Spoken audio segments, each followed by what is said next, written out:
Alright, we got the bezel. And Thank you to Mech DIY for sending me over this TriMove Smart Pro. This is the most affordable 5-inch horizontal display retro gaming device. It's super affordable and it comes in a mix of different preloaded options, or you could build it yourself. I was pleasantly surprised. The biggest deal to this one is for how cheap it is, it feels like one of the most premium ones out there.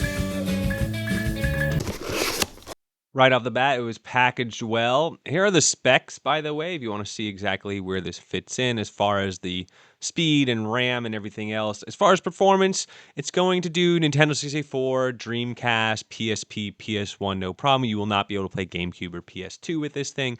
But at that price point, there's nobody that's doing that anyway. So it's right in line to where it should be with the price point.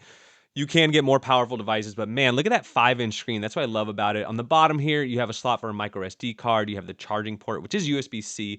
At the top, you also have another USB-C that could be used to like transfer files and things like that. You have menu buttons, start buttons. You have 2 triggers on the top. It's really well made. The analog sticks are a little small and you cannot click them in. But I would say overall in my hand, it felt really solid. And that's really where this thing excels is like for the price. If you were to gift this to somebody, like it is awesome. If you're not really well versed in the handheld market, like this is amazing. So this one came with the 256 gigabyte pre-installed with all the games. So let's see what comes with it. alright, so we want to test the diagonal. As you see there, no issues. Passes the D-pad test here. Pokemon Gold, even though a picture of red is showing up. Okay, so it is the gold version. D, Nintendo DS, 137 games. Game Boy, 544 for regular. Color, 378. And then 2,000 on Game Boy Advance. I was going to say, this has got to be hacks. You got 13 pages here of those 13 times 6. And then modern, you have 54 pages of 6. And then others, you have 1,700 games in other. Pokemon hacks, you've got 31 games in there. And then translation games, you've got 9 pages. Or you've got 9, it's 9 total, sorry, not pages. So hacks, you got 13. Modern, you got 254. Others, you got 1,700. Pokemon, 1. And these Pokemon hacks are really fun. I would say overall, if you're into Pokemon, this is a really great. And then, oh, that's cool that it has the bezel too. And for those of you who don't know, Game Boy Advance, the screen size is slightly different than Game Boy. So you can see they widen the screen just a little bit for you to get that real effect for you, the real aspect ratio. So if you go back to, if we go to Game Boy, for example, look how, let's compare really quick. You just saw Game Boy Advance taking a Game Boy Color game. You'll notice that the bezels are thicker, see? And you just see the screen is much smaller because of that aspect ratio. So that's cool that it's all set up for you already, especially, like I said, this image, you could buy this with the game already on it, pre-installed, already set up with the aspect ratio. I think that's going to be pretty cool for a lot of people. All right, so let's have a look what exactly is on this system. 241 Amiga, 25 Amiga CD32, Amstrad CPC 285. Final Burn Neo, this is going to be your arcade games here. You can see them on the right. You don't necessarily get a video preview, but you get like a little screenshot and a box art of, and then the logo as well. But it's going to have all your classics. Some of the games it's not fully scraped here, but that's pretty much to be expected here. But all the really good games, I'm noticing a nice set for sure. Some of these, they skimp around. The set is not very nice. But I'm seeing all the, Metal Slug 5, but they also have you got Marvel Superheroes vs. Street Fighter.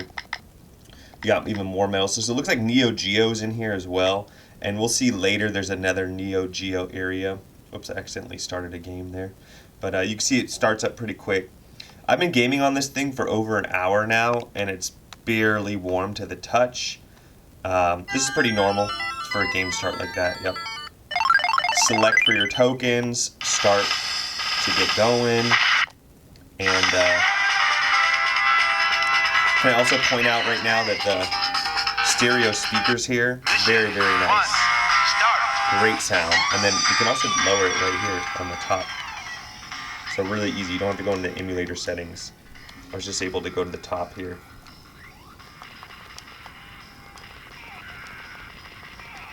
As you see here, there's just black bars here.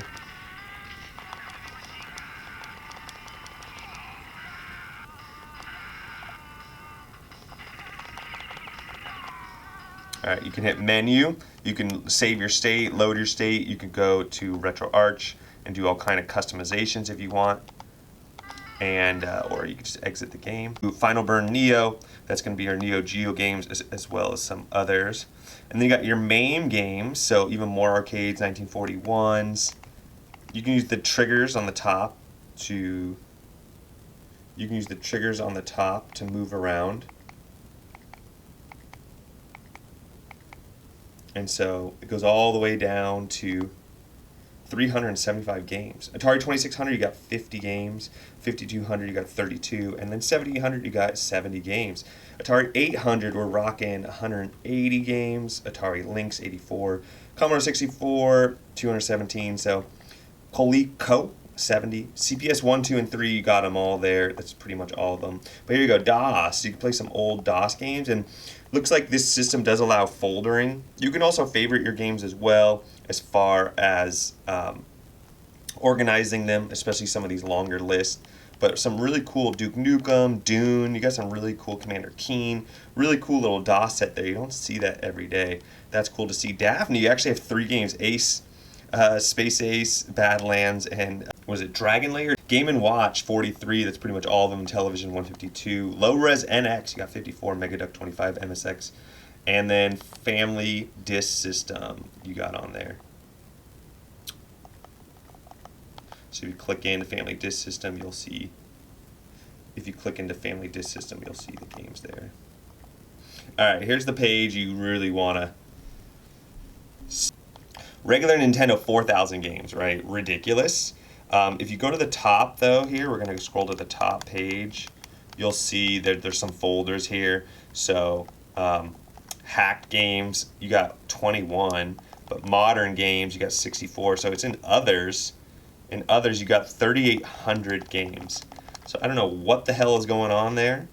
But looks like, actually I do know what's going on here. It looks like it's Japanese, it's Europe, it's all different region games and hacks. It's just this big folder dump of every NES game ever. You probably have some homebrew games in there as well. So if you're into that, that is pretty cool. Poca Mini Games, 10. Nintendo 64, the whole set at 294, and then Super Nintendo, 1,900 games. So again, just a crazy mix of games. Every single game you can possibly think of. As far as when people ask me what are some of my favorite systems, this one by far, and it plays it gorgeously. So that's really cool right there. Easy to build on your own though, so there's nothing really to brag about there. But where would I actually be spending time on this thing? I would be there. If you notice the LEDs are changing colors, it must be on that setting. Alright, so you got the Neo Geo 279, PC Engine, ports you got 88. What's in ports here? There you go. So some more kind of DOS-esque games. You do have Diablo and Doom and Duke Nukem. Cool. Alright, for those Sony fans out there and Sega fans, here we go. Another banger page as far as where would you probably spend a lot of time. PlayStation, only 148 games, but remember you only have a 256 gigabyte SD card here, so you can't do a lot. But nice little collection. PSP, you got about 60 games, and they are not PSP minis, they are full PSP games. Scum VM, 62. Sega 32X, the whole collection there. Sega CD, 46 games, so nothing crazy. I mean, not something to shy of, but you do have the Terminator, and then you should have Sonic CD as well. So This thing will play Sonic really well. Sega Dreamcast, only 50 games. No lag. I was playing with no issues at all. You do have Crazy Taxi, Grand Theft Auto 2, Marvel vs. Capcom 2, that's a big one. Power Stone 1 and 2, a lot of people are going to want to play that. Quite a bit of Shenmue is on here as well. And then Soul Calibur, Star Wars Pod Racing, those games there. Sega Game Gear, all of them, and then Sega Mega Drive, all of them as well. So the whole system there. Sega Master System 191, Sega SG 1031. We've got the Sharp at 128, Supervision 28. Then we have the, I think that's Texas Instruments 80. You got 17. Vectrex, you got 39. Video Pack 95. And then Wonder Swan. And then rounding it all up, ZX Spectrum. All right, so settings, display. Oh, wow, I was only on 6 out of 10 this whole video. Turn the LEDs on and off, so there you go. A lot of people are going to want to do that. So you turn them on, and then look, the brightness changes too. Wow, they can really get it. Oh, I got Bowser.